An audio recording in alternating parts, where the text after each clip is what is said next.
ሰላም ቅዱሳን ዛሬ ደግሞ በሌላ ቪዲዮ መጥተናል። ስለዚህ እሷ ትጀምርላችኋለች፣ እኔ ደግሞ ስብከት አደርግላችኋለሁ። ስለዚህ መጽሐፍ ሲናገር እስካደር ዳዊትን በወንድሞቹ ፊት ገባው እንደሚል እናንተንም በሚጠራችሁና በሚንቃችሁ ሰዎች ፊት ለፊት ያከብራችኋል። እግዚአብሔር ያክብራል እሷውን። እሷ ደግሞ አንድ መዝሙር ዘምርላችኋለች። እሺ እኔ ደግሞ አንድ መዝሙር ዘምርላችኋለሁ።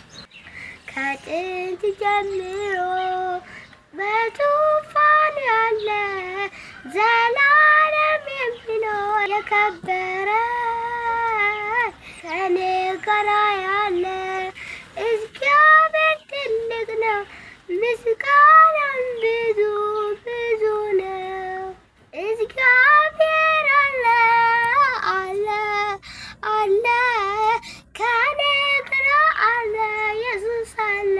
የዛሬው ቪዲዮአችን ይህንን ይመስላል። ታዲያ ፎሎ ማድረግ እንዳይረሳ፣ እንዲሁም በኮመንት ሸንክሽን አሜን ብላችሁ ጻፉ። እናመሰግናለን። እግዚአብሔር ያኮራል።